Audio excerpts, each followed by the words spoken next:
სინათლე აგვენთო ზები დაგვიგო და დასავლეთისკენ გაგვიგო კარიო რომ ამბობდნენ სააკაშვილის მომხრეები ხომ ნახეს რომ სინათლე და გზები კი არა წამება მოიტანა ქართველი კაცის გაუპატიურობა მოიტანა სააკაშვილმა მე მინდა უთხრა ეგრეთ წოდებულ კარგად დავიწყებულ მაგრამ თავი რო წამოყვეს კანონიერ ქურდებს შეუძლია თავისი თვითმფრინავის ბილეთები ჩააბარონ უკან საქართველოში მათ არავინ არ ელოდებათ ორ დღეზე ნაკლები უმნიშვნელოვანეს არჩევნებამდე ყოველ დღე ახალი ფარული ჩანაწერები და საზოგადოება მუდმივად ახალი მასალების მოლოდინში.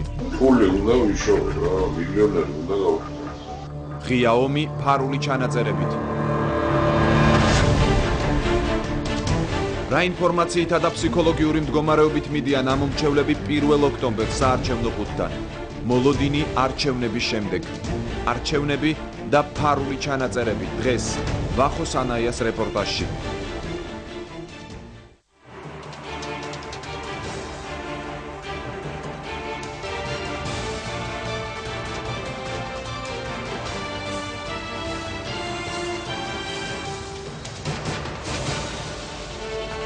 მოგესალმებით პირდაპირ ეთერშია ვახო სანაიას რეპორტაჟი. ორ დღეზე ნაკლები რჩება საპარლამენტო არჩევნებამდე. წინა საარჩევნო დაძაბულობამ ბოლო დღეებში პიკს მიაღწია. საარჩევნო პროგრამებმა უკანა პლანზე გადაიწია და პოლიტიკური პროცესი ფარული ჩანაწერებით ომში გადაიზარდა. საქართველოს მრავლის ნახველი ამომრჩეველი ამ დღეებში აქამდე არნახული პროცესის მოწმე გახდა. ყოველი დღე ფარულად ჩაწერილი მასალების გამოქვეყნებით იწყება. დღევანდელ გადაცემაში არჩევნებამდე 2 დღით ადრე ჩვენს ქვეყანაში მიმდინარე პროცესებზე ვისაუბრებთ. წარმოგიდგენთ გადაცემის სტუმრებს: რატი ამაღლობელი, პოეტი ვასილ კობახიძე, რელიგიათმცოდნე ზაზა ბიბილაშვილი, იურისტი ვასილ ჭყოიძე, საქართველოს ევროპული მოძრაობის პრეზიდენტი ნიკა ჩიტაძე, პოლიტოლოგი მაია ფურცელაძე, გაზეთ ვერსიის გამომცემელი და მთავარი რედაქტორი. მოგესალმებით ყველას, ძალიან დიდი მადლობა გადაცემაში მობრძანებისთვის. რატი მოდი თქვენგან დავიწყებ. ბოლო 10 დღე რა იყო თქვენი შეფასებით და რამდენად მოახდინა ამ ბოლო 10 დღემ მთელი თავისი პერიპეტიებით გარდატეხა ამომრჩეველში? ბოლო 10 დღე არ არსებობს ბოლო 9 წლის გარეშე, ხო? იმიტომ რომ ის არის ლოგიკური შედეგი იმისა, რაც სისტემატურად, გეგმაზომიერად იყო სახელმწიფო პოლიტიკის შედეგი. ეს იყო პირველ რიგში ხელისუფლების მარცხი. სისტემური მარცხი საკუთარ საზოგადოებასთან, საკუთარ ხალხთან და მარცხში ბუნებრივია პირველ ყოვლისა ჩართული იყო ყველა ინსტიტუცია. პარლამენტი, სასამართლო, ნაციონალური მედია, რომელიც უნდა ყოფილიყო მედიატორი ფაქტებსა და საზოგადოებას შორის, რომელსაც უნდა ეკვლია და ეძია ის სისტემური დანაშაულებები, რაც 9 წლის მანძილზე მიმდინარეობდა საქართველოში. ეს არის ძალიან მნიშვნელოვანი, როდესაც საქართველოს უმალავდნენ 9 წლის განმავლობაში მის საზოგადოებას, მედიასთან ერთად ხელისუფლება საკუთარ სახეს, ნამდვილ სადისტურ სახეს. აი ეს გამოჩნდა, ასე ვთქვათ, ცხადად, გაცხადდა ის ნაწილი, ბუნებრივია ნაწილი იმ რეალობისა, რომელსაც ხელისუფლება ნერგავდა გეგმაზომიერად ამ 9 წლის განმავლობაში. გასაგებია ბატონ ვასილ, რატი თქვა რომ ეს ფრაზა სისტემური მარცხი, ანუ მხოლოდ ერთ სისტემაზე, თქვა სასჯელაცურების სისტემაზე არ ლაპარაკობდა, თქვა რომ ხელისუფლების სისტემური მარცხი მოხდა ამ შემთხვევაში. თქვენ ფიქრობთ ასე? ჩემი აზრით ეს შეიძლება არ ჩაჯდეს ერთი უწყების ფარგლებში ის რაც მოხდა სისტემური მარცხი და რომელიც აღიარა თვითონ ხელისუფლებამაც. ალბათ აქ ჩვენ საქმე გვაქვს გარკვეულწილად ვთქვათ საპარლამენტო კონტროლის არასაკმარის დონეზე, მაგრამ ყოველი შემთხვევაში ეს არ იყო ასეთი გლობალური მარცხი ჩემი აზრით. მით უმეტეს მას შემდეგ რაც ამას მოყვა ძალიან დროული და სწრაფი რეაქცია ხელისუფლების მხრიდან. ნუ ფაქტია რომ ამ ფაქტმა ძალიან სერიოზულად დააზიანა მმართველი პარტიის იმიჯი, მაგრამ ყოველ შემთხვევაში ნაწილობრივ მისი აღდგენა მოხდა სწორედ იმ ღონისძიებებით, განსაკუთრებით მე გამოვყოფდი სახალხო დამცველის დანიშვნას პენიტენციარული სისტემის მინისტრის პოსტზე, რაც პრინციპში ძალიან სერიოზული გარანტია იმისა, რომ საზოგადოებრივი თუ საერთაშორისო მონიტორინგი განხორციელდება არა მხოლოდ დღეს, არამედ საომავლოდაც. ანუ თქვენ ფიქრობთ, რომ ხელისუფლებას კიდევ დარჩა ძალა იმისთვის, რომ მან ეს გამოწვევა, რაც მას აქვს ახლა რეალურად პრინციპში ამ მომენტში ყველაზე ოპტიმალური რეაქცია მოახდინა და გარდა ამისა, აქ მნიშვნელოვანი იყო ის მომენტიც, რომ აი ამ ესე ვთქვათ რეაქციას მოყვა კონკრეტული სტრუქტურული ცვლილებები, რაც პრინციპში ალბათ მაინც გაკეთდებოდა, მაგრამ აი ამ მოკლე დროში თქვათ მაქსიმალური ნაბიჯები გადაიდგა იმისკენ, რომ აი ეს ყველაფერი აღმოფხვრა. გასაგებია, აი ეს ცვლილებები ბატონო რასაც ახლა ბატონი ვასილი საუბრობდა, რამდენად საკმარისია იმისთვის, რომ ხელისუფლებამ, როგორც ვახსენე სიტყვა, გამოწვევა ალბათ შეიძლება ითქვას მისთვის ძალიან დიდი გამოწვევა გადალახოს. იცით, მე ვფიქრობ, რომ საერთოდ აი პრობლემები არსებობს, როგორც მორალის, ასევე რაციონალობის. მე ვფიქრობ, რომ ამ ცვლილებების განხილვაც არ შეიძლება, სწორედ იმ ზოგადსაკაცობრიო ღირებულებების ან ევროპული პოლიტიკის კუთხით. მე ვფიქრობ, რომ ეს სისტემური მარცხზე მეტია, ნორმალური ადამიანისთვის ეს არის პათოლოგიური შიზოფრენია, ხოლო რეალურად ჩვენ ნახეთ, რომ ამ მართველი გუნდი მოგვევლინა მანიაკი სადისტების მფარველად, წამქეზებლად, თუ თვითონ არ არიან იქ რამდენიმე. ამიტომაც არანაირი კოსმეტიკური ცვლილება ამას არაფერს არ უშველის. ჩემი აზრით, ერთიანი ნაციონალური მოძრაობა, მორალური და პოლიტიკური უფლება არ აქვს, რომ იყოს პოლიტიკაში, არჩევნებში მიიღოს მონაწილეობა და საერთოდ უნდა გამოაცხადოს თვითდაშლა. სწორედ ეს იქნება ევროპული პოლიტიკური ნაბიჯი და ოდნავ ისიკეთე მაინც ამ ჩვენი სახელმწიფოსათვის, რომლის სახელმწიფოებრიობასაც მათ მიაყენეს დიდი დარტყმა იმის გარდა, რომ აწამეს ადამიანები პატიმრად. ბატონოს პრინციპში ამ იდეას მე ერთხელ გამოვიხმაურე Facebook-ით ბატონი ვასილის ამ იდეას. მე მგონი ნებისმიერ კონკრეტულ სიტუაციაში ჩვენ ვალდებული ვართ, რომ ვიყოთ პრაგმატულები. მე მოვიაზრებოდი ამ ხელისუფლების იდეურ მხარდამჭერად და როდესაც ეს პირველი ეგრეთ წოდებული კომპრომატები გასკდა, გარდა იმისა, რომ ადამიანურად ვიყავი შოკში და ადამიანურად ვიყავი ძალიან შეურაცხყოფილი, როგორც ნებისმიერი ჩვენგანი, მე ასევე თავგზნობდი რაღაც ღალატესთვის ხვერპლად. რადგანაც ის ძალა, რომელსაც მე იდეურად უჭერდი მხარს, ამ ძალამ დაუშვა ასეთი ქმედება. მე ვთვლი, რომ ამ კონკრეტულ სიტუაციაში ის რომ მოხდეს, რასაც ბატონი ვასილი ბრძანებს, ეს იქნება ერთ ღალატს რომ მოაყოლონ მეორე ღალატი. ანუ კერძოდ, ძალიან პრაგმატულად რომ შევხედოთ საკითხს, რა მოხდება ნაციონალურ მოძრაობამ და გამოაცხადოს თვითდაშლა, მოხდება ის, რომ კოალიცია ქართული ოცნება მოვა ხელისუფლებაში 95-99%-ით და ჩვენ ახლა ყველანი მაქსიმალისტები ვართ ქართველები და ნუ რა იქნება? ბატონი ვასილი ამბობდა, რომ აი აქვს თუ არა თქვა ამა თუ იმ პოლიტიკურ ძალას მორალური უფლება, თუ ასე და მორალური უფლება და ნებისმიერი უფლება ჩვენ უნდა ვალდებული ვართ ვიყოთ პრაგმატული. თქვენ ყავთ შვილები, თქვენ გაქვთ მომავალი და ასე შემდეგ, ხო? მორალური უფლება შეიძლება ვიღაც კონკრეტულ ადამიანებს აქვთ ან არ აქვთ. ასევე გივე ქრისტიანული მორალიდან, ხო, მორალური უფლება რა არის, ყოველთვის შეგიძლია მოინანიო და გამოისყიდო. ანუ რაზეა საუბარი? საუბარი არის იმაზე, რომ დღევანდელ კონკრეტულ შემთხვევაში ნაციონალურმა მოძრაობამ, ეს ძალიან თეორიული მსჯელობა, ამიტომ რომ ამის არ ამგონია რაიმე რეალური საშიშროება იყოს, რომ თვით ლიკვიდაცია გამოაწყდეს ნაციონალურ მოძრაობამ, მაგრამ ესეთი სცენარი უბრალოდ რას გამოიწვევს? გამოიწვევს იმას, რომ 3 წლის შემდეგ ბაცილ კობახიძე და რატი ამაღლობელი აქვე იჯდებიან და უბრალოდ ოპოზიციის სახელით ისაუბრებენ იგივე პრობლემებზე. ჩვენ ეს არ უნდა გვაწყობდეს. საზოგადოება ყოველთვის უნდა ოპონირებდეს ხელისუფლებას. მე არ მესმის საერთოდ იმ სამოქალაქო სექტორის წარმომადგენლების, რომლებიც ხოტბას ასხავენ, რომლებიც ოდალს და ტირადებს უძღვნიან ხელისუფლებას და რომლებიც სიყვარულს უხსნიან ხელისუფლებას. მე მგონი ეს სწორედ სამოქალაქო უპასუხისმგებლობაა. და სწორედ ამ უპასუხისმგებლობის ბრალია ის, რა შედეგით დადგა. როგორც ნაციონალური მოძრაობისთვის, ისე მთლიანად საქართველოსთვის, იმიტომ რომ ძალიან ბევრი ადამიანის ღირსებას და სიცოცხლეს შეეხო ის სისტემა. მე მგონი ძალიან საკვანძო საკითხებს შევეხეთ. რა სისტემაზეც არის ლაპარაკი და რაზეც ემოციურად აბსოლუტურად ვეთანხმები. ერთი მხრივ მორალური პასუხისმგებლობა, რაც ბატონმა ბასილმა დასვა ეს საკითხი და მეორე მხრივ პრაგმატულ საკითხებზე საუბრობდა ბატონი ზაზა. თქვენ ავლევთ, თქვათ ესე. ბატონ ზაზას პრაგმატიკაში ნაწილობრივ შეიძლება დავეთანხმოთ, იმიტომ რომ მნიშვნელოვანია, ასე ვთქვათ, მრავალპარტიული პარლამენტი, მაგრამ როდესაც ხელისუფლება და მათ შორის ნაციონალური მოძრაობა უამრავი რჩევის საზოგადოების მხრიდან, სოფლიო თანამეგობრობის, საერთაშორისო საზოგადოების, საქართველოს მოქალაქეების ამ 1 წლის განმავლობაში დავანებოთ წარსულს თავი. სისტემატურად ვახსენებდით და ვეუბნებოდით ამ ძალადობების შესახებ. ვეუბნებოდით და ვთხოვდით ყველანაირად, ყველა ადამიანური თხოვნით, რაც შეიძლება ადამიანმა თხოვოს. საპროტესტო აქციით, წერილით, გამოსვლით, პროტესტით. მე მინდა რეჟისორს თხოვო ეს დღევანდელი აქციის კადრები გავიდეს პარალელურად. თხოვდით, რომ წინა საარჩევნო პერიოდი ოდნავ სამართლიანობასთან მაინც ოდნავ მიახლოვებული ყოფილიყო. რომ ნაციონალურ მოძრაობას არ ეძალა და 60 ადამიანზე მეტია ჩვენო ძვირფასო მეგობრებო 60 ადამიანზე მეტია აი ამ კადრების მერე დაპატიმრებული პოლიტიკური ოპოზიციით. 60 ადამიანები აყავთ კუკის სასაფლაოზე. ეს გადამოწმობა გამოეხმაურა კიდეც სახალხო დამცველი პოლიტიკური ოპონენტი მანქანით ხელებზე, ასე ვთქვათ, უვლიან ბორბლებით. ეს უნდა დამთავრდეს და ამაზე პასუხისგებელი პირი უნდა არსებობდეს. და ამაზე პასუხისმგებლობას გინდა არ გინდა იღებს ეს სისტემა, რომლის სათავეშიც არის ნაციონალური მოძრაობა. და დღეს ძალიან მნიშვნელოვანი რამე მოხდა. ძალიან მნიშვნელოვანი რამე.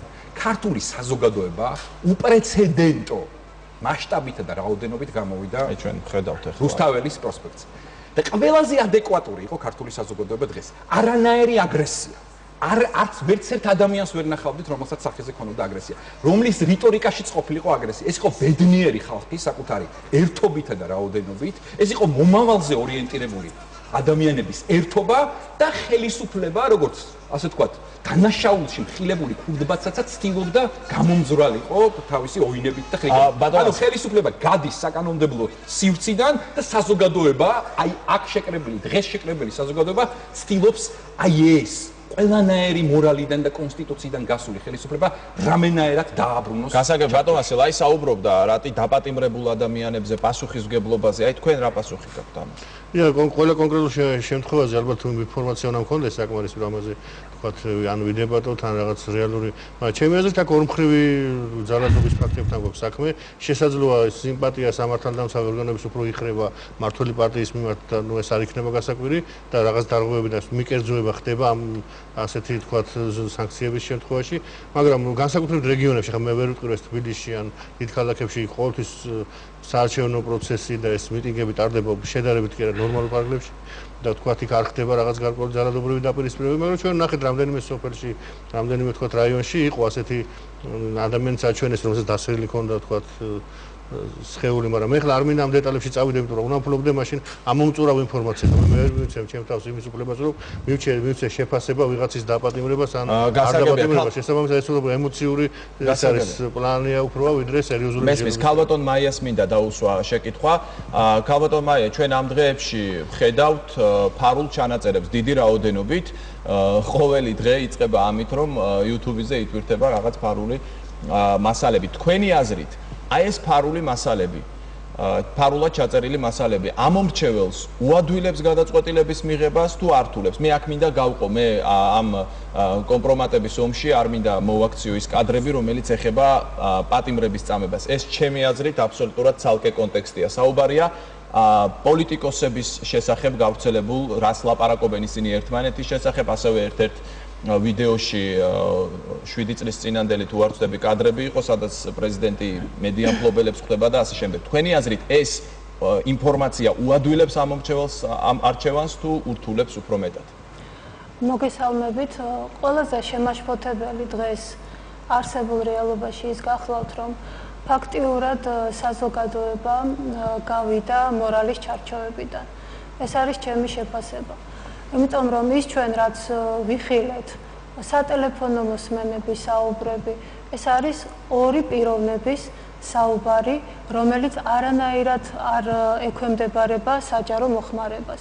მე მინდა რომ ეს საკითხი სულ სხვა კუთხით დავსვა. თქვენ აი ამ კონტექსტშივე განიხილავთ, თქვა ძალიან მნიშვნელოვანია და საინტერესოა, როდესაც ქვეყნის პირველ პირზეც კი ვრცელდება ჩანაწერები, ვიდეო მასალა. ანუ აი ამ ერთი მხრის და ყველას ერთად განიხილავთ, თუ რაიმე ინფორმაციის მატარებელი არის ეს თქვენთვის მაინც? ჩემთვის ვახო ეს არის ერთი და იგივე კონტექსტში განხილული მასალა, იმიტომ რომ ორივე გამოქვეყნებული, ორივე კომპრომატები, როგორც უწოდებს დღეს ოპოზიციაც და ხელისუფლებაც, თუმცა მე არ ვთვლი, რომ ეს არის კომპრომატი, აბსოლუტურად ცდება სამართლებრივ ჩარჩოს. მე არ მგონია, რომ ამ ფარულ სატელეფონო მოსმენებზე ჰქონდეთ ვინმეს სამართლებრივი დასტური. აბსოლუტურად ვეთანხმები ირაკლი მელაშვილს, რომელმაც გუშინ გააკეთა განცხადება, რომ ის მიმართავს სასამართლოს და აუცილებლად დაიცავს თავის უფლებას. იმიტომ რომ ორი ადამიანის სატელეფონო საუბარი ეს არის მხოლოდ პირადი კონფიდენციალური ინფორმაცია და მე რა ფორმით მივმართა უწმაწური სიტყვით, მოფერებით თუ სიცილით მეორე ადამიანს, რომელიც შეიძლება სულაც არ არის ჩემი მეგობარი, ეს არის მხოლოდ ჩემი პირადი ინფორმაცია და ეს არის უხეში ჩარევა ადამიანის უფლებაზე. აი რაც შეეხება ამომრჩევლის ინფორმირებულობას, ხალბატონო მაია, აი ეს მაინტერესებს. იცით რა, მე არ ვფიქრობ, რომ ამომრჩეველმა რაიმე ინფორმაცია მიიღო ამ ჩანაწერებიდან. თუნდაც მე არ მესმის ყველაზე მძიმე, რაც ჩემთვის იყო მოსასმენად, ეს იყო გუბა სამიკიძის განცხადებები ბიძინა ივანიშვილის ოჯახის მიმართ. ან ირაკლი ღარიბაშვილის შეფასება ქალბატონი თინა ხიდაშელის მიმართ. რა ინფორმაცია მიიღო ამომრჩეველმა? შეგიძლიათ თქვენ დასკვნა გააკეთოთ ამ სატელეფონო ჩანაწერიდან? მე ვერ მივიღე ვერანაირი ინფორმაცია. ამიტომ ძალიან ცუდია, როდესაც წინა საარჩევნო პერიოდში ორივე მხარე, ხელისუფლებაც და ოპოზიციაც მანიპულირებს აი ამ ფარული ვიდეო ჩანაწერებით და საზოგადოებას აძლევს საშინელ მაგალითს, რომ თურმე ეს დასაშვებია, თურმე ჩვენ ამაზე არ უნდა მივცეთ რეაგირება. გასაგებია, ბატონ ნიკა ჩიტაძეს მინდა დაუსვა იგივე შეკითხვა, მან თუ მიიღო პირადად როგორც ერთ-ერთმა რიგითმა ამომრჩეველმა და ასევე პოლიტოლოგმა თუ მიიღო რაიმე ინფორმაცია ამ ჩანაწერებით? Ну, რაც შეეხება ინფორმაციას, ბუნებრივია აქ გაირკვა ის, რომ ქართულ ოცნებაში არ არსებობს ვთქვათ ერთიანობა. მოგეხსენებათ, რომ თვითონ კოალიცია ქართული ოცნება შედგება 9 პოლიტიკური პარტიისგან, ხოლო ეს პარტიები ერთმანეთსგან იდეოლოგიური თუ იგივე თუნდაც საგარეო პოლიტიკური ხედვით ერთმანეთსგან რადიკალურად განსხვავდებიან, თუმცა ჩემი აზრით მე არაერთხელ გამომიხატავს ჩემი მოსაზრება ამასთან დაკავშირებით, რომ ერთადერთი რაც მათ აერთიანებთ, ეს არის ის ფინანსური რესურსები, რომელიც გააჩნია ბატონ ბიძინა ივანიშვილს. მაგრამ ბატონ ნიკა, რომელი უფრო დიდი ღირებულება მათი კოალიციაში არ ვიცი რა ურთიერთობა აქვთ ეს თუ ის რომ ზოგადად ქვეყანაში ქვეყნდება ასეთი ფარული ჩანაწერები, როდესაც ალბათ ყველა ადამიანს გაუჩნდება შიში, რომ ესე იგი შეიძლება მეც მისმენენ, შეიძლება სახშიც მისმენენ. ღირება რომელი უფრო მნიშვნელოვანია ამ შემთხვევაში და რომელზე უნდა გაკეთდეს უფრო მეტი აქცენტი ერთ კოალიციაში ვინ ვიზე რას ამბობს თუ იმაზე რომ ზოგადად არ უნდა ქვეყნდებოდეს ასეთი მასალები? Ну, ჩემის აზრით, ორივე მიმართულებაზე უნდა იყოს გამახვილებული, რა თქმა უნდა, ყურადღება, მაგრამ უნდა დაგვავიწყდეს ის, რომ ეს თვითონ ჩანაწერებს რაც შეეხება, ეს ქართულ მასმედიას გადასცა ბატონი ბიძინა ივანიშვილის დაცვის ყოფილმა წევრმა, აქედან გამომდინარე ეს ერთი და მეორე საკითხი. Ну, ბუნებრივია, თქვათ, მოსახლეობამ გარკვეული და დამატებითი ინფორმაცია მიიღო ამ შემთხვევაში და ალბათ ერთი მხრივ შეიძლება, თქვათ, რთულ ვითარებაში მოექცეს მოსახლეობა, როდესაც ამდენი კომპრომატები დაგროვდა. ერთი შეკითხვა მაქვს, თუ გესმით ჩემი ხმა. დიახ, იმ კაცის ბედი ხომ არ გაინტერესებთ, ვისგანაც საზოგადოებამ ბჭყალებში მიიღო ინფორმაცია. რა თქმა უნდა. ბიძინა ივანიშვილის დაცვის წევრის, რომელიც მეორე დღეა საერთოდ არ ჩანს და მისი ოჯახის წუხს. აი იმ კაცის ბედი, კონკრეტული ადამიანის ბედით თუ დაინტერესებული. კი ბატონო, დიდი მადლობა შეკითხვისთვის. ბუნებრივია ის გახლავთ ჩემი თანამოქალაქე და მე მაინტერესებს და დაინტერესებული რა თქმა უნდა, როგორც ბატონი ბესოს ბედით, ასევე თქვათ მოგეხსენებათ, რომ რამდენიმე თქვათ შეტაკებას ჰქონდა ბოლო პერიოდში ადგილი, თქვათ და იგივე რამდენიმე ადამიანი იქნა დაპატიმრებული, რის შესახებაც თქვენ აღნიშნეთ და ბუნებრივია ჩემთვის სულ ერთი არ არის რეალურად რა მოხდა და აქედან გამომდინარე შესაბამისად უნდა გამოვიტანოთ დასკვნა. სხვადასხვა მე ასევე მაინტერესებს ის, რომ როდესაც რა თქმა უნდა საზოგადოება სრულიად სამართლიან აღშფოთებას გამოხატავს ციხეებში არსებულ უახლეს წარსულში არსებულ მდგომარეობასთან, ბუნებრივია, რომ თქვათ თითოეულმა ჩვენთაგანმა ჩემი შათვლით მიიტანა ეს ყველაფერი გულთან, მაგრამ რატო დაიწყო თქვათ ხელისუფლების კრიტიკა, მაგრამ ის ადამიანები, რომლებიც აკრიტიკებენ დღეს ხელისუფლებას და აცხადებენ, რომ თითქოს ეს სახელმწიფო არალეგიტიმური ძალადობა არსებობდა, ასე თქვათ, სახელმწიფო პოლიტიკის დონეზე, თუმცა ჩვენ ვიცით ძალიან კარგად თუ როგორ აწამებდნენ პატიმრებს ამერიკის შეერთებულ შტატებში, კერძოდ გუანტანამოს ციხეში, თუმცა ეს ყველაფერი არ არის აყვანილი სახელმწიფო პოლიტიკის დონეზე და რესპუბლიკელები არ გამოსულან და არ დაუწყია თქვათ ამ შემთხვევაში ობამას კრიტიკა, რომ თითქოს ობამა ატარებდეს ამ პოლიტიკას. უბრალოდ ცალკეული ადამიანები იყვნენ, რომლებაც არსებობს. მაგრამ აქ ბატონი კარ ლაპარაკია იმაზე, როგორ შეიძლება ხელისუფლებას, რომელსაც ამდენი შტო აქვს იმისთვის, რომ ეს სისტემა კონტროლდებოდეს და იცოდეს რა ხდება იქ, როგორ შეიძლება მას არ სოდნოდა რა ხდებოდა ციხეებში, როდესაც სახალხო დამცველი მუდმივად ამის შესახებ საუბრობდა, ამდენი ფარული ჩანაწერის ფონზე, რომელიც ქვეყნდება, ამდენი ფარული ჩანაწერის ფონზე, როდესაც უსმენენ არალეგიტიმურად სრულიად უკანონოდ საქართველოს მოსახლეობას ამდენი წლის განმავლობაში,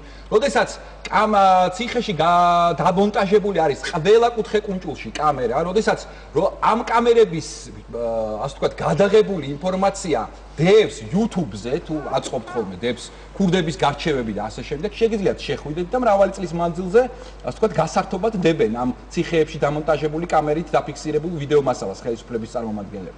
თქვენ შეგიძლიათ აი გულწრფელად მაინტერესებს დაუშვათ ის, რომ აი ამ რეჟიმში, როდესაც ყველაფერი კონტროლდება, შეგიძლიათ დაუშვათ ის, რომ გლდანის და არა მალტო გლდანის საპყრობილეში ადამიანებს ასე ექცეოდნენ და ამის შესახებ არავინ არაფერი არ იცოდა. როდესაც სწორედ ომბუდსმენი დებდა ამის შესახებ განგაში ზარს რეკდა არაერთი წელიწადი. კი ბატონო ნიკა უპასუხეთ და შემდეგ ბატონო ძალიან დიდი თხოვნა მექნება რომ ცოტა ხანი ვისაუბრო მეც კი ბატონო თქვით ამისთვის ხარ ზუსტად და შემდეგ ბატონ ზაზას მივცემ კი ბატონო კი არა მინდა ვთქვა ამასთან დაკავშირებით რომ ქონდა ადგილი ცალკეულ შემთხვევას ამ შემთხვევაში სამწუხარო შემთხვევას მაგრამ ჩვენ ვიცით რომ იგივე თქვათ ძალადობის ფაქტები პოლიციაში ან იგივე საქართველოს შეერაღებულ ძალებში რასაც ადგილი ქონდა იგივე 2003 წლამდე დღეს არ არსებობს და გარდა ამისა როდესაც ადამიანები აშფოთებას გამოხატავენ კი ბატონო ციხეში არსებულ მდგომარეობასთან რატომ არ გამოხატავენ იგივე ადამიანები თუ არიან გულწრფელები ესე იგი თავის მოსაზრებას თქვათ ქართული ოცნების ზოგიერთი წევრის პოზიციასთან დაკავშირებით რომელიც ეხება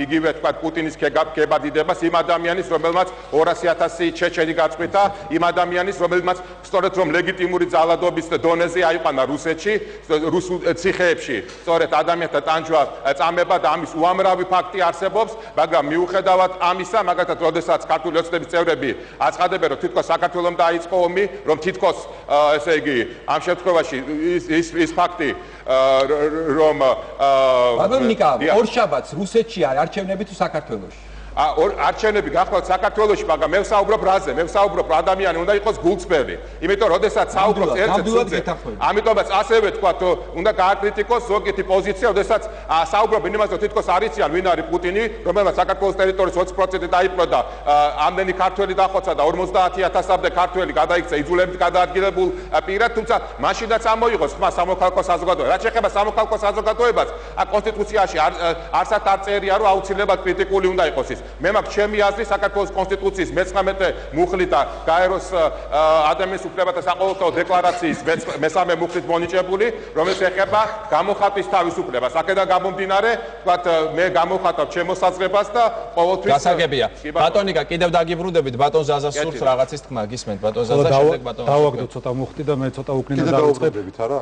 რასაკვირველია დაუბრუნდებით ყველა სტუმარს ვინც აქ არის კი ცოტა უკან დავიხევ და იქიდან დავიწყებ რაც რატიმ თქვა კერძოდ დღეს გამოსული ხალხის რაოდენობასთან და ამ ადამიანებთან დაკავშირებით ერთ რამეს ვიტყვი რომ ჩემი ღრმა რწმენით ისიც ფაქტია რომ ამდენი ხალხი ალბათ სავარაუდოდ არასდროს არ ყოფილა ან ყოველ შემთხვევაში ძალიან ეშფეთად ყოფილა საქართველოში გარეთ გამოსული მე პატივს ვცემ ამ იმ ადამიანების ვინც გამოვიდა და თავისი წუხილი თავისი პროტესტი დააფიქსირა ეს ადამიანები ჩემის აზრით მათი პროტესტის 90 უდიდეს შემთხვევაში მათ პროცესს გააჩნია აბსოლუტურად ლეგიტიმური საფუძველი შესაბამისად ის რომ ვიღაცას აქვს პროტესტი და აფიქსირებს ამ ფორმით რა ფორმითაც აფიქსირებს ჩემთვის ეს არის ძალიან კარგი საზოგადოებისთვის ეს არის ძალიან ჯანსაღი და მე ძალიან მიხარია რაც რატომ თქვა რომ ის რომ იქ არ ყოფილა აგრესია არ ყოფილა შუშების წრევა რაც არის ხოლმე როდესაც ამხელა ნეგატიური ან ამხელა საპროტესტო მუხტი არსებობს თუნდაც იგივე განვითარებულ ქვეყნებში ევროპაში ან სხვაგან ხო არ ყოფილა არანაირი ძალადობა აგრესია და ასე შემდეგ ეს არის ცალსახად დადებითი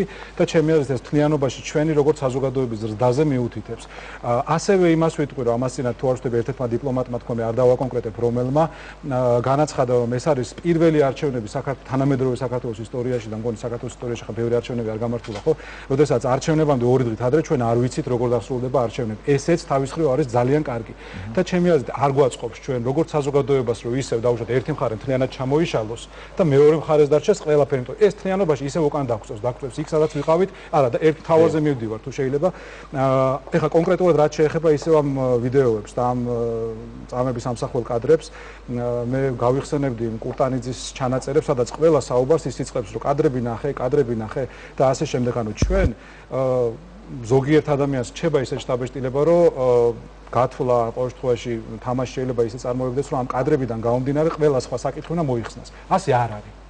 კადრები არის შემზარავი, კადრები არის აბსოლუტურად მიუღებელი, აბსოლუტურად დასაგმობი და მას უნდა მოყვეს კონკრეტული შედეგები, მაგრამ კადრები ის რაც ჩვენ ნახეთ არ არის ერთადერთი და არ შეიძლება იყოს. მაგრამ თქვენი აზრით ამ კადრებმა ერთადერთი რაც შეიძლება ადამიანის პოლიტიკური შეხედულებები შეუცვალა თქვენი აზრით ამ კადრებმა.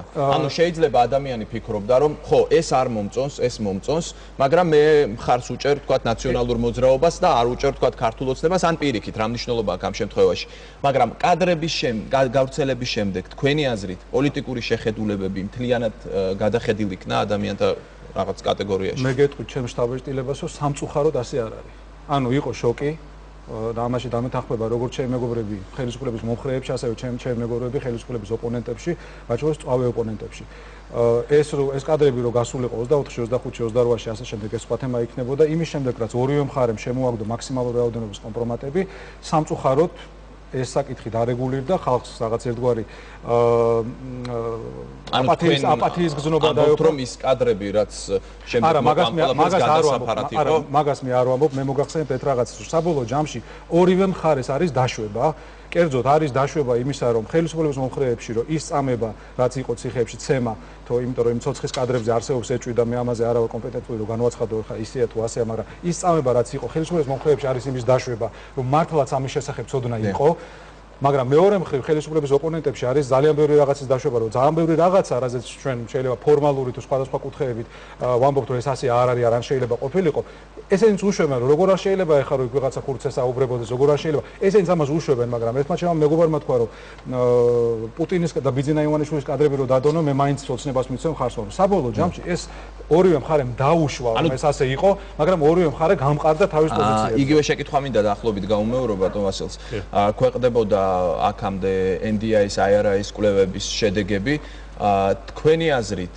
შეიძლება თუ არა რამე შეიცვალა თუ არა რამე აი ამ ბოლო 10 დღის განმავლობაში მას შემდეგ რაც მთელი ეს მოვლენები განვითარდა საქართველოში ნუ მე ვფიქრობ მცირე ცვლილება შეიძლება მოხდა მაგრამ რაიმე ესეთ ფუნდამენტური ცვლილება სავარაუდოდ ალბათ არ მოხდებოდა, თუმცა ძნელია ხა ჩემთვის მე. თუმცა აი ხალხის რაოდენობამ თქვენ რა დასკვნის გაკეთების საშუალება მოგცათ აი ხა რაც კადრები გაუშვით? ნუ ხალხის რაოდენობა ეს ძირითადი კონკურენტი პოლიტიკური ძალის ხარდამჭერები არიან და ორივე მათგანს ხელეწიფება გამოიყვანოს ამ რაოდენობის ხარდამჭერი სათანადო მომზადების შემდეგ, ხო, მე ხლა ამაში რაღაც განსაკუთრებულს ვერ ხედავთ. ფაქტია, რომ ეს ორი კონკურენტი ძალაა, სხვა საქმეა შეფასება, თქვა, მათი მსოფლმხედველობის, მათი საგარეო პოლიტიკური ორიენტირების და ამ შემდეგ, მაგრამ მე ერთ რამეზე მინდა თუ მომეცემა საშუალება გავაკეთო აქცენტი, რომ თქვა ესეთი მაქსიმალიზაცია საერთოდ ნებისმიერი ასეთი ტრაგიკული მოვლენის ალბათ არ იქნება სწორი თუნდაც სამოქალაქო საზოგადოების მხრიდან, ხა დაწყება იქიდან რომ მთლიანად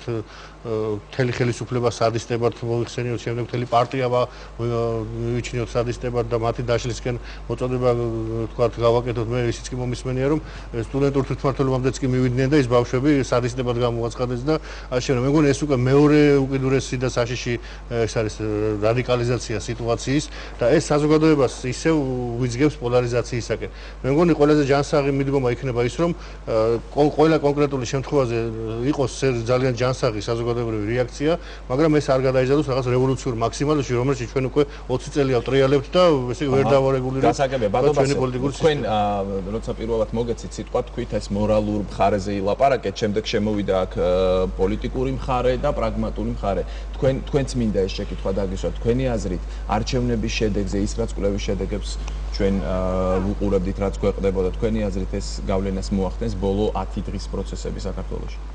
დიახ, მე ვფიქრობ მოახდენს, თუმცა ჩემთვის მე ცოტა განსხვავებული შეხედულებები მაქვს, ხა მე არც ოპოზიციას წარმოვადგენ როგორც ახალგენიშნა და ჩემთვის შეიძლება ეს ცოტა უცნაურად მოგეჩვენოთ, მაგრამ აქ არჩევნებზე გაცილებით მთავარი არის ეს პატიმრების წამების მომენტი და მე აბსოლუტურად გეთანხმები და ძალიან მნიშვნელოვნად მიმაჩნია თქვენი განცხადება, რომელიც რამდენიმე წუთის წინ გააკეთეთ, როცა აბსოლუტურად გამოყავით იმ რაღაც ფარული ჩანაწერებისაგან პატიმრების წამების კადრები და ერთ რანგში ამის განხილვა მართლაც უბრალოდ ნორმალური ადამიანის ცნობიერებაში არ უნდა ჩაჯდეს და ეხლა იქ ქუჩურად ერთმანეთს აგინებენ პოლიტიკოსები თუ იყოფენ ასე ვთქვათ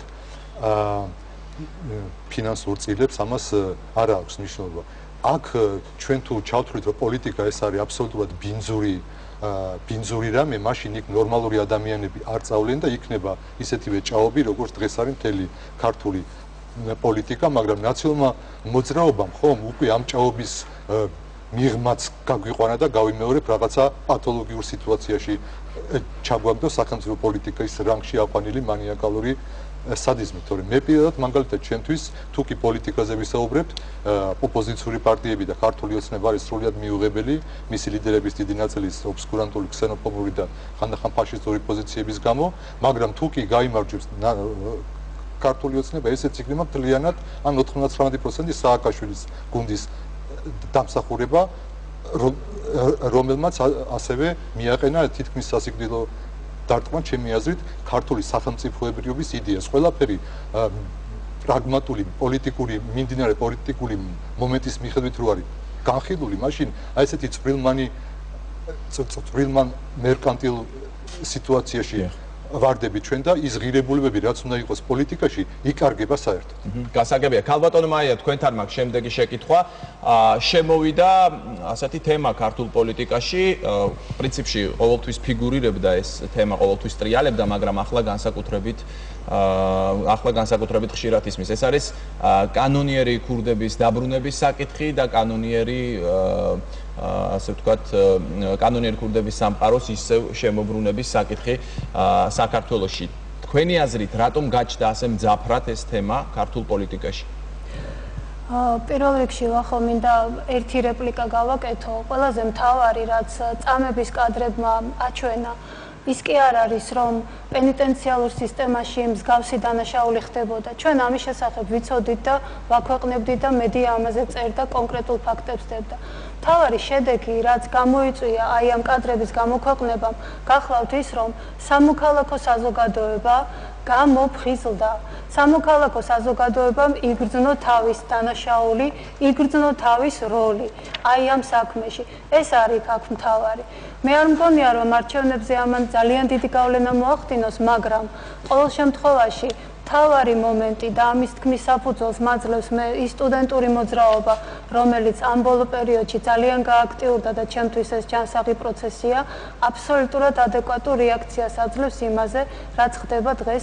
გასაგებია, აი რაც შეეხება ჩემს შეკითხვას, რაც შეეხება კანონიერ ქურდებს, ეს ჩემთვის ღიმილის მომგვრელი თემაა, იმიტომ რომ მე მახსოვს ვარდების რევოლუციის პერიოდში აბსოლუტურად ყოველდღიურად მუსირებდა ტარიელონიანის აზრი, მე მახსოვს როგორ საუბრობდნენ, როგორ მოიყვანა ტარიელონიანმა ხელისუფლებაში მიხეილ სააკაშვილი, შემდეგ ეს თემა კიდევ უფრო გამძაფრდა, შემდეგ გამოცხადდა პიარ კამპანია კანონიერი ქურდების წინააღმდეგ.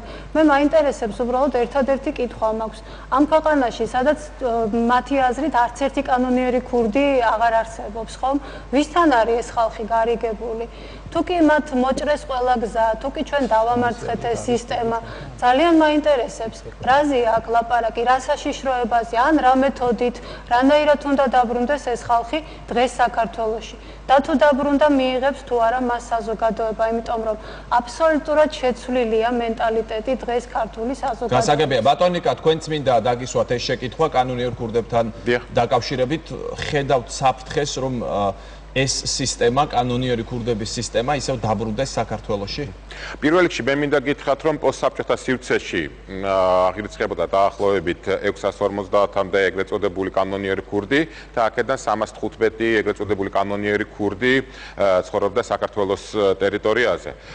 და ბუნებრივია თქვათ, რაც შეეხება პრობლემას, რომელიც დაკავშირებული არის კანონიერი ქურდების ინსტიტუტთან და ორგანიზებულ დანაშაულთან, ამაში 2003 წლის შემდგომ პერიოდში მნიშვნელოვანი კარდინალური ესე იგი რეფორმები განხორციელდა კანონიერ ქურდების და სხვა კრიმინალური დაჯგუფებების წინააღმდეგ და ქვეყანა არის დღეს მეტად სტაბილური, ვინაიდან და რადგანაც თუნდაც იგივე 2006 წლიდან 2011 წლის მონაცემებით დანაშაული საქართველოში შემცირდა დაახლოებით 32,000 ერთეულით. ეხლა რაც შეეხება უშუალოდ კანონიერ ქურდების შესაძლო დაბრუნებას, თვითონ ის კადრები, რომელსაც ჩვენ ვუყურებთ, როდესაც იგივე ბატონი კალაძე ხვდებოდა კანონიერ ქურდებს და ამას ადასტურებენ ქართული ოცნების სხვა წევრები, ან იგივე თქვათ კადრები, საფრანგეთის კადრები, რომელიც გადაღებული იქნა, ესე იგი, გასული წლის ნოემბერში, რომელიც საფრანგეთის ჟანდარმერიამ. ეხლა ესეც ხო არის, მაგრამ ბატონი ხაიდრავა არ არის ქართული ოცნების წევრი. კი, მაგრამ მასთან დაახლოებული პირია, ბუნებრივია, ის არის მისი მხარდამჭერი. ხაიდრავა არის ის, ვინც ხმები უნდა დათვალოს და არჩევნების დღეს 8 საათზე დადოს თავისი შედეგი. ანუ უფრო მნიშვნელოვანი წევრია, უფრო მნიშვნელოვანი ადამიანია ქართული ოცნებისთვის, ვიდრე რიგითი წევრი. მაგრამ ის ამბობს, რომ თავის მეგობართან ჩავიდა ბატონ ზაზა. კი ბატონო, უბრალოდ თქვენ შეგეპასუხეთ, რომ ახან ქართული ოცნების წევრი არ არის, არაფერს არ ნიშნავს. უფრო მნიშვნელოვანია ეს ქართული. არა, გასაგებია. ამას ალბათ გამოძიება დაადგენს, ახლა მე ვერც მე და ვერც თქვენ ალბათ უფრო მეც ამაზე ვერ ვიტყვით, მაგრამ ობიექტურობისთვის საჭირო ესეც ითქვას, რას ამბობს. არა, ისიც უნდა ითქვას, რომ ამორჩევათა ლიგის წევრი არის და ისიც უნდა ითქვას, რომ ერთმანეთს გადაეხვნენ ბატონი ივანიშვილი და ხაინდრავა, გახსოვთ, როდესაც ივანიშვილმა პრეზიდენტის სურათს ფეხი დააბიჯა. ანუ ობიექტურობისთვის ალბათ ესეც უნდა აღვნიშნოთ. დიახ და ესე იგი, რაც შეეხება, ანუ ამ შესაძლო კავშირს და ასევე თქვათ გარკვეულ კრიმინალებს შორის საუბარს, რომლებიც ელოდებიან საქართველოში, ასე თქვათ, ჯიგრულად, უკაცრავად სლენგისთვის საზოგადოებასთან, ჯიგრულად ჭყალებში თქვათ, დაბრუნებას და ამავდროულად და ამავდროულად, ეს მიუთითებს იმაზე, რომ პრინციპში, რა თქმა უნდა, მათ აწყობთ, რომ ხელისუფლებაში მოვიდეს კოალიცია ქართული ოცნება ამ შემთხვევაში და ეს არის რეალობა. ამიტომაც პრობლემა არსებობს და ალბათ ქართულმა საზოგადოებამ უნდა გასცეს ამას ყველაფერს მასში, სად უნდა მას წასვლა ევროპულ და ევროატლანტიკურ სტრუქტურებში შემდგომი ინტეგრაცია თუ უკან დაბრუნება საბჭოთა წარსულში. გასაგებია ბატონ ვასილ, რაღაცის თქმა გსურდა, შემდეგ რატის მინდა ვკითხო კანონიერ ქურდებთან. მინდა შევეხოთ რომ ამ კამპანიას თავის დროზე როდესაც დაიწყო თქვათ კრიმინალური სამყაროს და კანონიერი ქურდების წინააღმდეგ ბრძოლა, მე განვიხილავ ამ პროცესს როგორც ბუნებრივ რეაქციას, იმიტომ რომ აი ამ პერიოდისათვის რამ გამოიწვია პრინციპში თვითონ ეს თემა რატომ წამოიწია ესე ძალიან, ანუ პირადი აუტანლობა ვთქვათ ამ კატეგორიის ადამიანების თუ რაღაცა სხვა უფრო ობიექტური ფუნდამენტი ჰქონდა ამას. ჩემი აზრით აქ იყო ძალიან სერიოზული ობიექტური ფუნდამენტი, იმიტომ რომ კრიმინალური სამყარო უკვე შემოსული იყო, ფაქტიურად იყო ინტეგრირებული პოლიტიკაში და საზოგადოებრივ ცხოვრებაში. ანუ მე მახსოვს, ახლა შეიძლება ახალგაზრდაობის წარმოადგენს არ ახსოვდეთ, მაგრამ აი ყოფილი იმელის შენობაში მინისტრის მოადგილეებს და მინისტრებს იბარებდნენ გარკვეული შეერაღებული ფორმირების წარმოადგენლები და იქ ადგილზე ცემდნენ გადაწყვეტილებას, იქვე იღებდნენ, დაიძულებდნენ, აწამებდნენ და მე პატიმრებზე და იმაზე კი არ ვსაუბრობ, მინისტრის მოადგილეებზე და მინისტრებზე. ასეთი სისტემა მოვიდა სწორედ აი იმ პერიოდამდე, როდესაც დაიწყო. ანუ რეალურად კრიმინალური სამყარო ინტეგრირებული იყო პოლიტიკურ ცხოვრებაში. და შესაბამისად საჭირო გახდა პოლიტიკური ცხოვრების დეკრიმინალიზაცია და საზოგადოებრივი ცხოვრების აი სწორედ ეს არის, მე ასე განვიხილავ პროცესს. ეს არ იყო უბრალოდ PR კამპანია, იმიტომ რომ ეს ძალიან გამარტივება იქნება აი ამ პროცესის. ეს იყო ძალიან სერიოზული პროცესი პოლიტიკური და საზოგადოებრივი ცხოვრებიდან კრიმინალური სამყაროს გაყვანის და ძალიან მტკივნეული ამბავი. ერთ შენიშვნას სანამ პროცესეთი ესე იგი ივანიშვილმა დააბიჯა პრეზიდენტის ფოტოს ფეხი, ხომ? ესე იყო ხო ესეთი. არა, უბრალოდ მინდა მეთქვა. აი მაგალითად, რახან რელიგიად ცოდნეთ წარმატგირეთ, მე ვუდუს რელიგიაშიც ესე არის, თუ ვინმეს ფოტოს დააბიჯე ფეხს ან ალბათ ფილმებში უნახია ჩვენ მაყურებელს, ან ნემს შეურჭობ, მე იმას ტკივა, ვისი ისიც არის.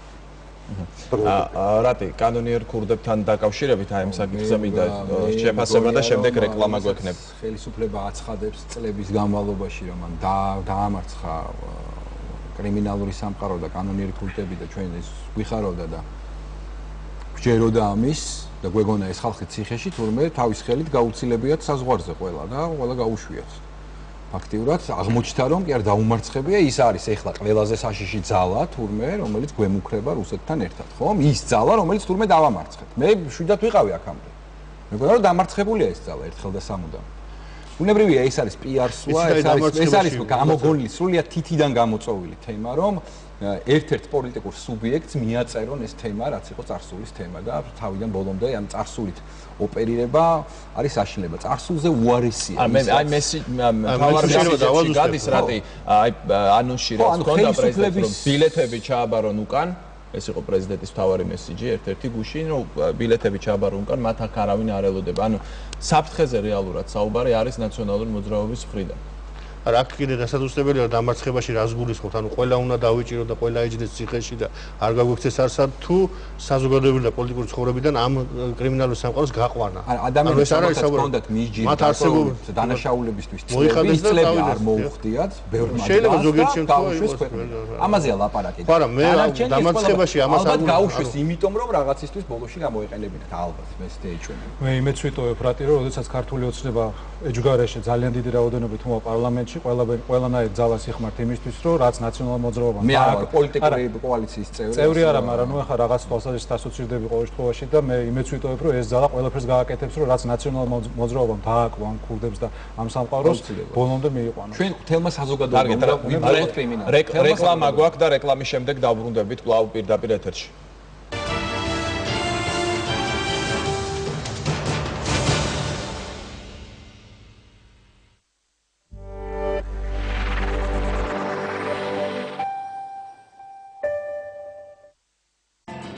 ნაციონალური მოძრაობის ხელშეკრულება 4 ძირითადი ვალდებულებისგან შედგება.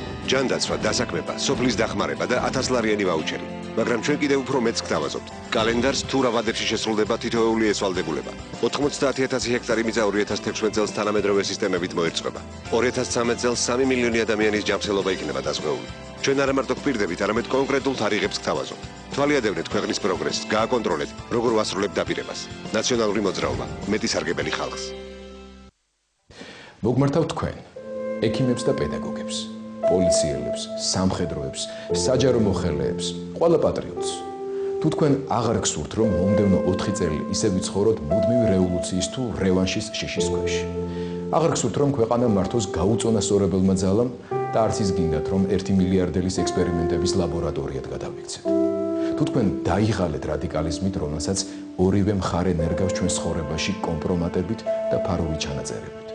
თუ თქვენ თვალი აგეხილათ და გული აგიცრუვდათ თქვენთვის აქამდე სასურველი პარტიის ხმის მიცემაზე, ჩაიქნოთ ხელს. ნუ დატოვებთ საქართველოს ბედის ანაბარი და 1 ოქტომბერს მხარი დაუჭირეთ არსებული ხელისუფლების ერთადერთ გონივრულ ალტერნატივას, ზომიერ კონსტრუქციულ ძალას, რომელიც მოუტანს ქვეყანას მშვიდობას და თქვენს ოჯახებს კეთილდღეობას, რომელიც შეინარჩუნებს მიღწეულს და განავითარებს მას. მაჟორიტარი, რომელსაც თქვენ საბურთალოზე ირჩევთ, ანდრია ურუშაძე, შემოხაზე 5 და ჯანდაცვას, მეტდასაქმებას და ძლიერ სოფელს ნიშნავს. ერთიანი ნაციონალური მოძრაობა, მეტი სარგებელი ხალხს. არჩევნების დღე ის დღეა, როდესაც ხელისუფლება ხალხის ხელშია. ეს გადამწყვეტი დღეა. თქვენ სამშობლოს 1 ოქტომბერს საარჩევნო უბნებზე აუცილებლად ჭირდებით და აუცილებლად უნდა მოხვიდეთ. მოხვიდეთ და შემოხაზოთ 41. ქვეყნის ბედს წყვეთ თქვენ. საქართველოში დაცული იქნება ადამიანის ყველა უფლება. საქართველო გახდება თავისუფალი დემოკრატიული ქვეყანა, ევროპული თანამეგობრობის ღირსეული წევრი. ჩვენ ერთმანეთს ჭირდებით ამ ბრძოლაში და მხოლოდ ერთად რომით მოვიგებთ ამ ბრძოლას. ჩვენ გწავს და მტკიცეთ გჯერა, რომ ჩვენ ერთად შევქმნით უკეთეს მომავალს და ერთად ავისრულებთ ქართულ ოცნებას.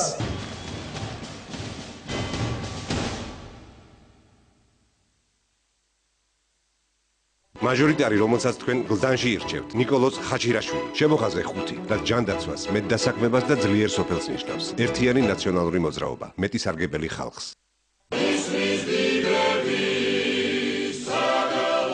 პირველად რეპლიკას გავაკეთებდი ბატონ ივანოს გამონათქვამზე, რომ დედები თავისუფლად უშვებენ სასეირნოდ ქუჩაში შვილებს. ზევიდან გვიყურებს ბატონი ვანოს მინისტრობის დროს მისი სპეცსამსახურებისგან ჩაცხრილული რობაქიძის, ვაზაგაშვილის, გირგვლიანის და 70 ახალგაზრდის სული ზევიდან იყურება. რა მნიშვნელობა აქვს დედისთვის, მას კრიმინალი მოუკლავს შვილს თუ სპეცრაზმელი და პოლიციის მუშაკი. ასევე ზევიდან გვიყურებენ მიტინგებზე ჩახოცილი ადამიანების სულები. 26 მაისს რო ჩახოცა ბატონო ვანო თქვენმა სპეცრაზმა და მე მიცვალებულები თავისით რო ავიდნენ სახურავებს და დენმა დაარტყათ. დიდად სავარცხნევთ, ღარიბს დაუბრუნებთ. ღმერთია შველთან ვიწყებთ. მაჟორიტარი, რომელსაც თქვენ დიდუბეში ირჩევთ, გიორგი ჩაჩანიძე, შემოხაზე 5 და ჯანდაცვას, მეტდასაქმებას და ძლიერ სოფელს ნიშნავს. ერთიანი ნაციონალური მოძრაობა, მეტი სარგებელი ხალხს.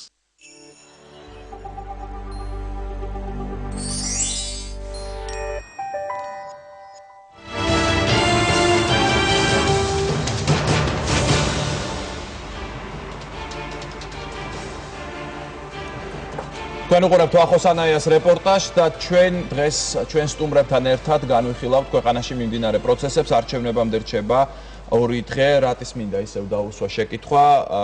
ძალიან მძიმე წინასაარჩევნო პერიოდი, ჯერ არც გაგვივლია, არის ხვალინდელი დღე კიდევ დარჩენილი, მაგრამ მძიმედ მოვედით თვითონ აქამდე ამ დღემდე. რჩება არის მოლოდინი და არანაკლებ დაძაბული სიტუაციის მოლოდინი, რა იქნება არჩევნების დღეს და არჩევნების შემდეგ. აი პირადად პირველი გამოწვევა მთელი საზოგადოებისთვის, დინჯი და შვიდი და ლაღი და თავისუფალი საზოგადოებისთვის, რომელიც დღეს რუსთაველზე იყო.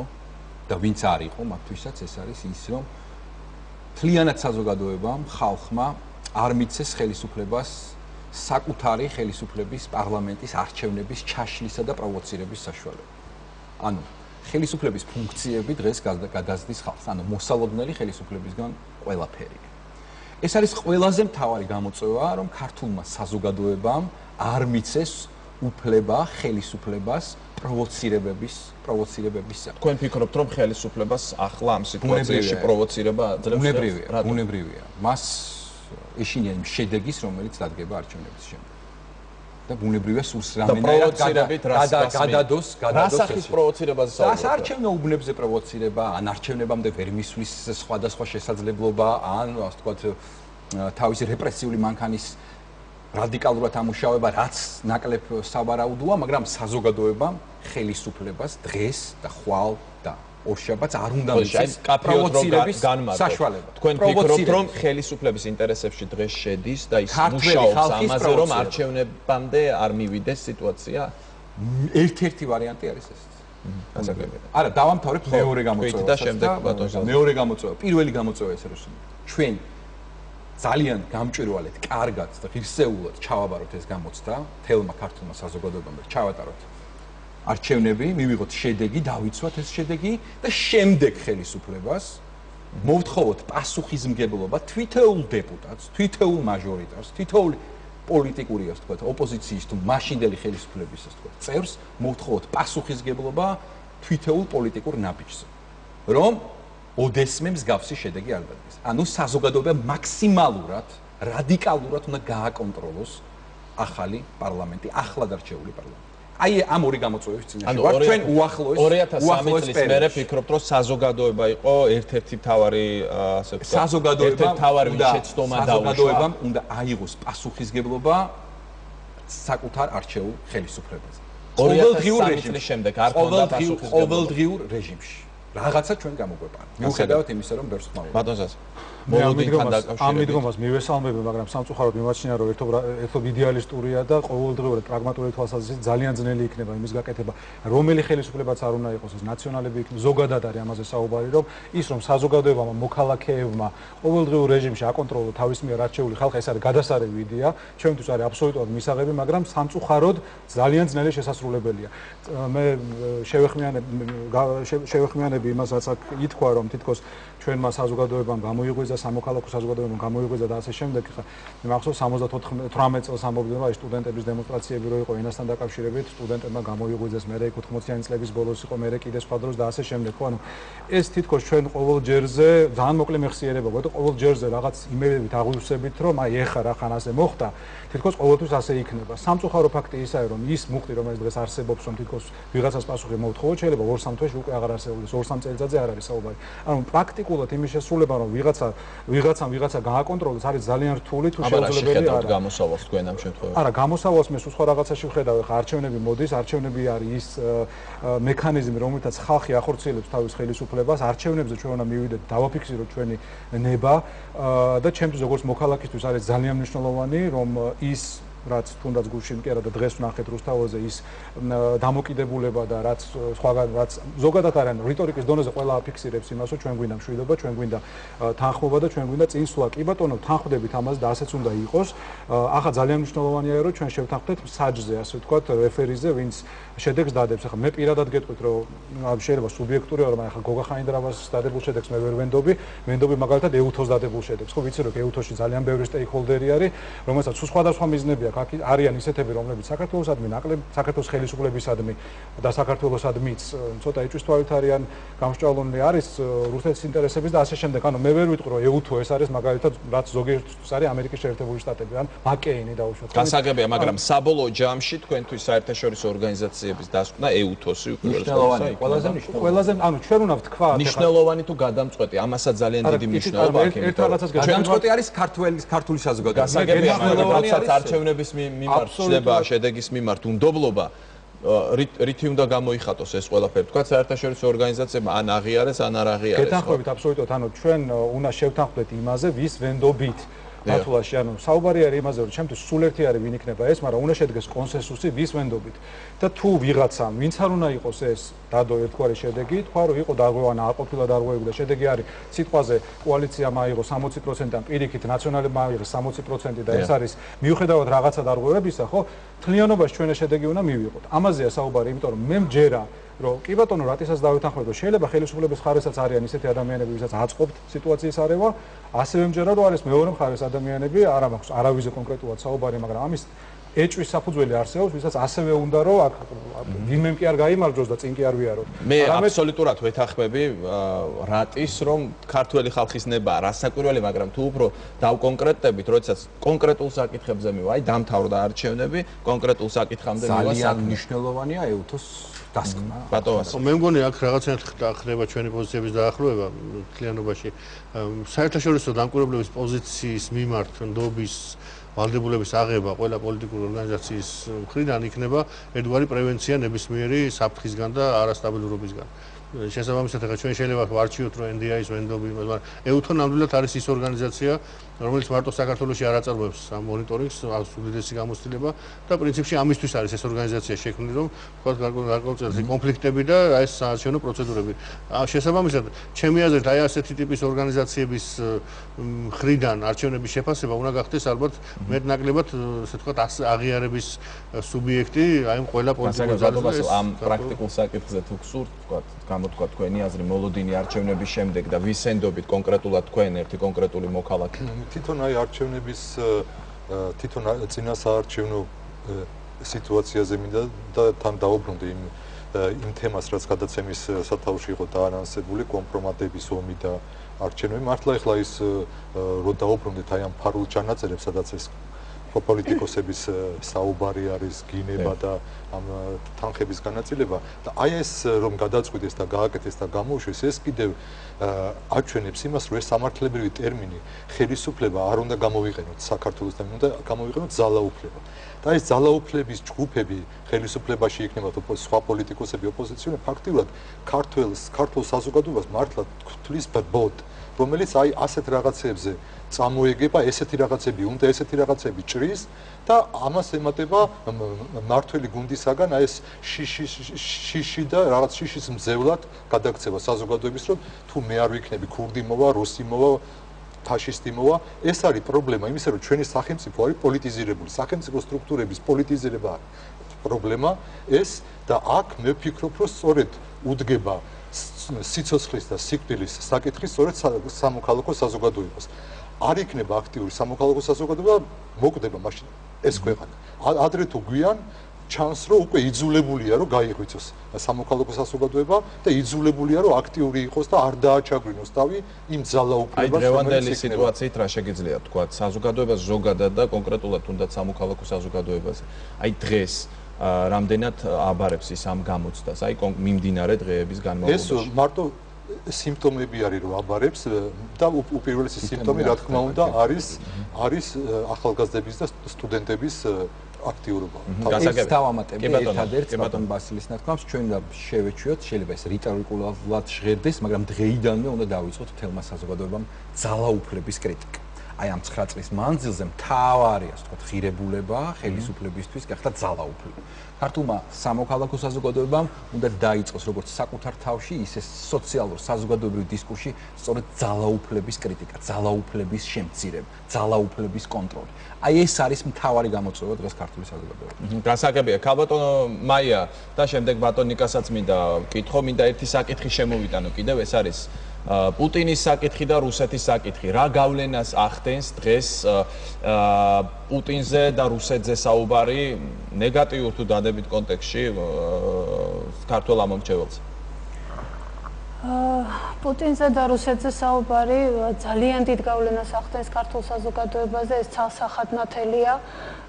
იქიდან გამომდინარე, რომ ჩვენთვის რუსეთი მუდმივად იყო საფრთხის შემცველი ქვეყანა, მიუხედავად იმისა, რომ ჩვენ სულ გვაქვს სურვილი დავალაგოთ მასთან ურთიერთობები, არასდროს ეს არ მოხერხდა არც ერთი ხელისუფლების პირობებში. ბუნებრივია, ქვეყანა, რომელმაც გადაიტანა 92 წლის აგვისტოს ომი, დაკარგა აფხაზეთი და სულ ახლახანს 27 სექტემბერი იყო. ქვეყანა, რომელმაც გადაიტანა 2008 წლის ომი და ფაქტიურად ოკუპირებულია ჩვენი ულამაზესი კუთხეები ქვეყნისა, ჩვენთვის ბუნებრივია ძალიან ცუდ ასოციაციას იწვევს მით უმეტეს მაგრამ აი საარჩევნო პერიოდში, საარჩევნო კონტექსტზე მიდაქვს პერიოდში ეს ახდენს ძალიან დიდ გავლენას ამომრჩეველზე. იმიტომ რომ ჩვენ გვინდა თუ არ გვინდა საზოგადოების გარკვეულ ნაწილში მუდმივად არის შიში ამისა. ამიტომ არის რომ ძალიან ხშირად და თითქმის ყოველთვის ბოლო პერიოდის მანძილზე ხელისუფლება მუდმივად აპელირებს რუსეთის თემით და ქმნის მტრის ხატს მისგან. ბატონიკა, იმავე საკითხზე მინდა თქვენი აზრი გამოთქვით.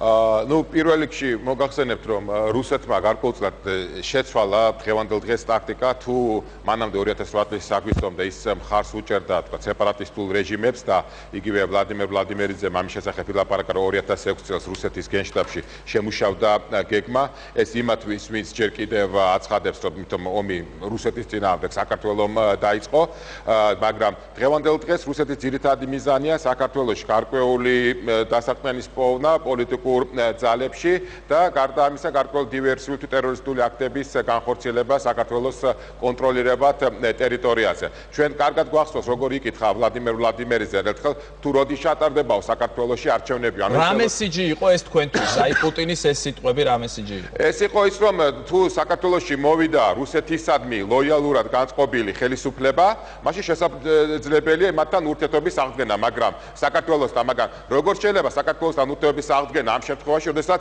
თუ დიპლომატიური ურთიერთობები აღდგა სიტყვაზე და რა სამი საელჩო იფუნქციონირებს საქართველოს ტერიტორიაზე, ერთი თბილისში, ერთი ცხინვალში და ერთი სოხუმში და რა ხდება. და ასევე რა თქმა უნდა მე არ მესმის იმ პოლიტიკური ძალის, რომლებიც საუბრობენ იმაზე, რომ თქვა არაპირებენ ამ შემთხვევაში აკრიტიკონ პუტინი, როდესაც ერთ-ერთ წარმომადგენელს ეკითხებიან, თუ ვინ არის დამნაშავე რუსეთ-საქართველოს ომში, სამართალწოდეს, ის აცხადებს, რომ მე არა ვარ ამ საქმის სპეციალისტი და ვერ გეტყვით, უკაცრავად გაეროს 1974 წლის კონვენცია აგრესიის შესახებ, ალბათ ეკნება წაკითხული და საერთაშორისო სამართლის ძირითადი პრინციპები, მათ შორის სახელმწიფოს ტერიტორიული მთლიანობის პრინციპი, საზღვრების ურღვევლობის პრინციპი, ჰელსინკის 1975 წლის საბოლოო აქტი, ალბათ სამართალწოდეს აუცილებლად. ბატონიკა, მოდი დავაზუსტოთ, აი პირადად თქვენი პოზიცია.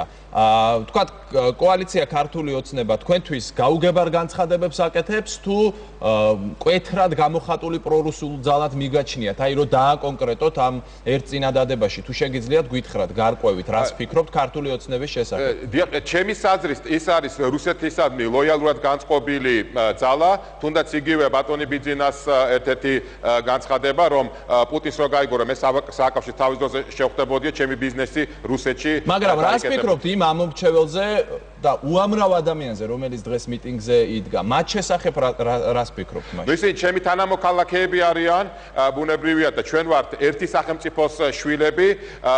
მე პირადად ძალიან ბევრ ადამიანს ვიცნობ, რომელიც ქართულ ოცნებას უჭერს მხარს, მაგრამ ის არ არის ლოიალურად განწყობილი რუსეთისადმი. ნუ მაშინ კი ბატონო, მაშინ რატო უნდა უჭერდე მხარს, ვინაიდან და რადგანაც არავითარი კრიტიკა რუსეთის, იქ არ მიდის, ანუ საქართველოს ოკუპანტი ქვეყნის, საუბარია იმაზე, რომ თითქოს საქართველოს თავარი მტერი არის სააკაშვილი და არა პუტინი და ასე შემდეგ. ეხლა აქედან გამომდინარე ძალიან რთულია ამაზე ვისაუბროთ. ალბათ საზოგადოებამ უნდა გამოიტანოს დასკვნა, რა თქმა უნდა, ძალიან დიდი პრობლემაა და პრობლემა არსებობდა პენიტენციარულ სისტემაში, თუმცა ამას მოყვა სახელმწიფოს მხრიდან მკვეთრი რეაგირება. მაგრამ მეორე მხრივ, რატოს დუმდა სამოქალაქო საზოგადოება, როდესაც ქართული ოცნების სხვადასხვა წევრები პუტინისადმი, ასე თქვა, და რუსეთისადმი, დამპყრობლისადმი ლოიალურ დამოკიდებულებას გამოხატავდნენ. ამიტომაც როცა გულწრფელი ხარ, ხო, მაშინ ალბათ უნდა აკრიტიკო პუტინიც და აკრიტიკო თქვა რუსეთის დღევანდელი ხელისუფლების ქმედებები იმ სახელმწიფოსი, რომელმაც მოგეხსენებათ 300-ზე მეტი საქართველოს მოქალაქე დახოცა, შემოიჭრა საქართველოს ტერიტორიაზე, საკუთარ ტერიტორიაზე 200,000-ზე მეტი ჩეჩენი დახოცა, მაშინ თქვა თუ პრობლემა რომელიც ციხეში არსებობდა, გულთან ასე მიიტანეს საზოგადოების გარკვეულმა წევრებმა, რა თქმა უნდა მიიტანონ, ბუნებრივია და მე მესმის ძალიან კარგად ახალგაზრდების პროტესტი, იმ ათასობით ახალგაზრდის, რომელიც გამოვიდა, შეგიძლიათ დამისახელოთ სამოქალაქო საზოგადოების რა ნაწილს გულისხმობთ, რომელმაც თქვათ რუსეთთან დაკავშირებული პრობლემა არ მიიტანა გულთან ახლოს, ან ლოიალურად არის რაღაც საკითხებისადმი განწყობილი.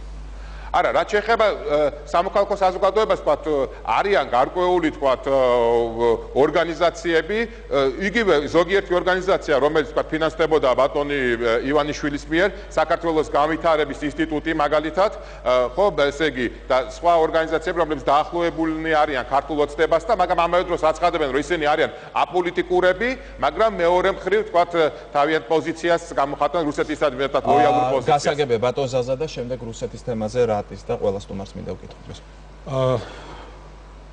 თქვენ მე ვიტყოდი ცოტა ისე სიმპლისტურად მივუდექით ამ საკითხს, რომ დღეს ის ვინც გამოსული იყო მიტინგზე, ისინი არ არიან პრორუსული ძალა, ეს თავისთავად ცხადია. ეს იქნება უბრალოდ ამ ხალხის შეურაცხყოფა და მე ვთვლი, რომ ეს ამის თქმა უბრალოდ წარმოუდგენელია.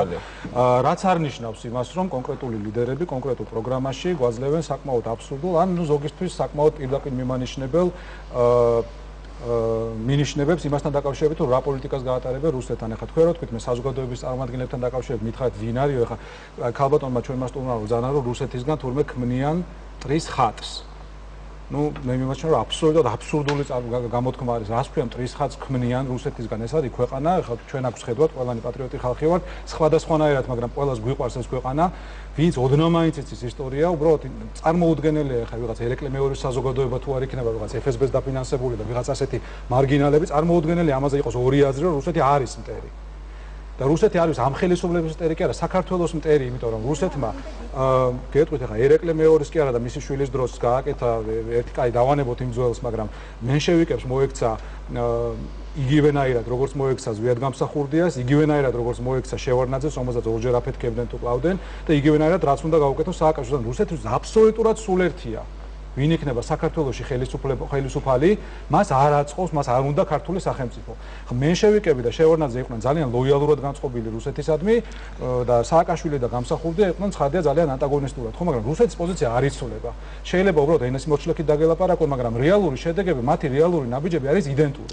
მაგით ერთი წუთი თუ შეიძლება დავამთავრებ, ანუ იმას მოგახსენებთ, რომ რაც შეეხება უშუალოდ ანუ ის რომ ხალხი არის პატრიოტი და ხალხს არ უნდა რუსეთი, ამაზე არავინ არ დაობს, მაგრამ კონკრეტულად რაც შეეხება კოალიციის ლიდერებს და პროგრამას, ხო? პროგრამაში წერია, მე ვერ დავინახე ის რის საფუძველზე ჩვენ უნდა მოვაგვაროთ კონფლიქტი რუსეთთან და არა ოკუპირებულ ტერიტორიებთან. საუბარია იმაზე, რომ ჩვენ უნდა შევცვალოთ რიტორიკა და სტილი და ეს არის ან ძალიან გულუბრყვილო მიდგომა, ან პირიქით ჩვენ გვაყენებენ შეურაცხყოფას, რომ კიდევ ერთხელ და დავაზუსტოთ, რომ საზოგადოება, რომელიც თუნდაც იქ იყო მისული ან ხმას აძლევს, ამას მე მგონი არავინ არ ამბობს, კი, რა თქმა უნდა. ქალბატონ მაიას აქ რეპლიკა, ძალიან მოკლედ, დროც იწურება. ერთი რეპლიკა, მე არსად არ მithქვამს, თქვენ არასწორად გაიგეთ ჩემი გამოთქმა, მე მანამდე ვთქვი, რომ საქართველოს ვერც ერთმა ხელისუფლებამ ვერ დაალაგა რუსეთთან ურთიერთობა და ეს არ არის ჩვენი ბრალი. მე გითხარით მანამდეც, რომ ოკუპირებულია ქვეყნის უმეტესი ნაწილი, მეთქი მე არ მიგულისხმია ის, რომ მე ვთქვათ არ ვთვლი და ეს გაზვიადებულია ის, რომ საქართველოს მტერია რუსეთი. თქვენ არასწორად გაიგეთ ის, რაც მე ვთქვი, შეიძლება უკაცრავად ვერ გამოვთქვი კარგად.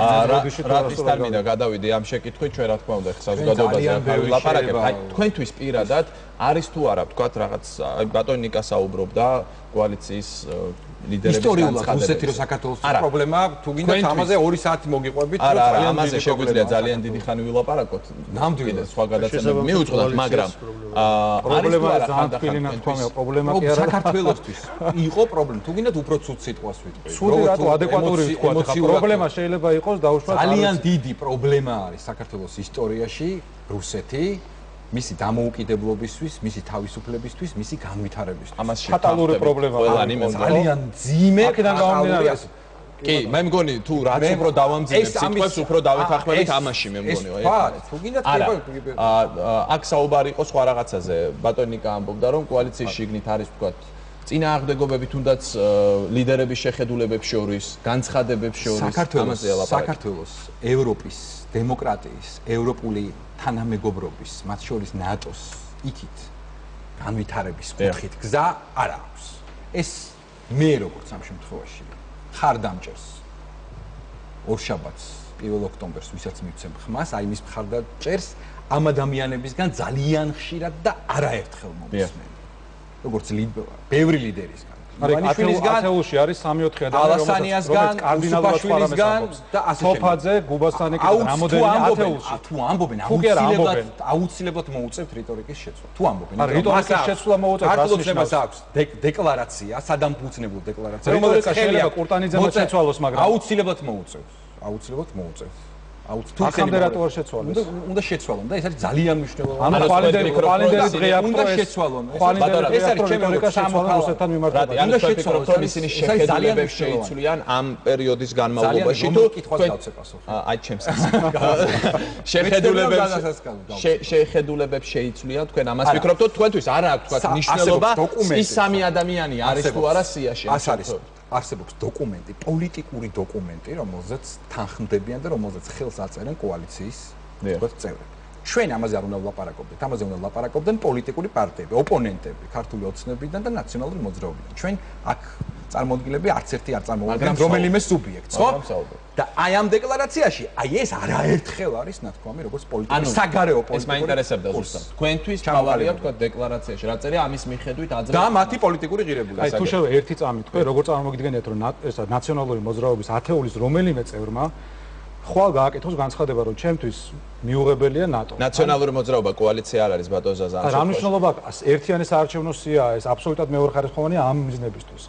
ანუ ის თქვენი აზრით ის დარჩება სიაში და ის იქნება შემდგომ გამოსწორების რაღაც გამოსასწორებელი ვადას მისცემენ რომ მოხდეს რომ რამე განსხვავებული. ქილიკი არ გვინდა მაგაზე, მაგრამ ერთი იმისგან საუბარი იმაზეა რომ პარგალკა როგორ არის? კარგია თუ ცუდია ჩვენ ამაზე ავსაუბრობთ. საუბარი იმაზეა, მე მგონია ბატონმა ნიკამ თქვა ასეთი რაღაცა რომ ისევ მე რომ არ ვაფასებ რომელი არის სწორი ან რომელი არის არასწორი. საუბარია იმაზე რომ ერთი მხარე საუბრობს ძალიან ერთგვაროვანი მესიჯით.